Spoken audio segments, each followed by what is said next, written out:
नेक collar, कई बार आपने देखा होगा बहुत सारे मरीजों को गर्दन में नेक कॉलर पहने होते हैं। उनको क्या समस्या है और किन मरीजों को नेक कॉलर पहनना चाहिए और किसको नहीं पहनना चाहिए। जिस मरीजों को अगर एक्सीडेंटल केस में कोई झटके से कोई चोट लगा है, कोई इंजरी हुआ है गर्दन में, तो उन पेशेंट्स को डॉक्टर या उनके फिजियोथेरेपिस्ट रिकमेंड करते हैं कि आपको अपनी गर्दन में नेक कॉलर पहनना है। या किसी मरीज को बहुत ज़्यादा ऐसे मूवमेंट कर रहा है और जैसे गर्दन घुमा रहा है अपने, जैसे हल्का फुल्का मूव कर रहा है और उसको बहुत भयानक चक्कर आ रहा है, तो ऐसे पेशेंट्स को हम रिकमेंड करते हैं कि आपको नेक कॉलर या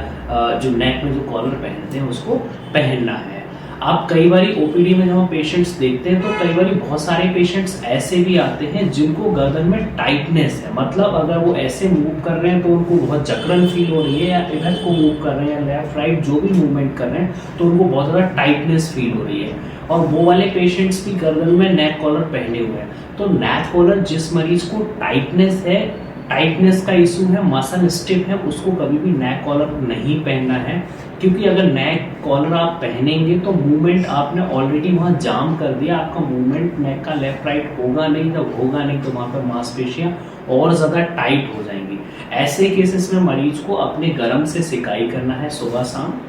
हीटिंग का यूज़ करना है, और उसको स्ट्रेचिंग एक्सरसाइज करना है। नेक के जो भी स्ट्रेचिंग एक्सरसाइज होते हैं, जो मैंने अपने चैनल पर आपको नेक स्ट्रेचिंग वीडियो बनाया हुआ है, वहाँ से जाके आप नेक स्ट्रेचिंग मूवमेंट जो है, नेक की मसल को आपको कैसे सेल्फ स्ट्रेच करना है वो आपको करना है, आपको नेक कॉलर का यूज़ नहीं करना है। या कई बार मरीज क्या करता है, अगर गर्दन में थोड़ा बहुत स्वेलिंग आ गया है, जब आपको मसल स्टिफ हो जाती है और जब आप स्ट्रेच करते हैं मसल को, तो मसल पहले सोरनेस छोड़ती है वहाँ पे, तो सोरनेस के साथ साथ वहाँ मसल में कई बार स्वेलिंग भी आ जाती है। तो उस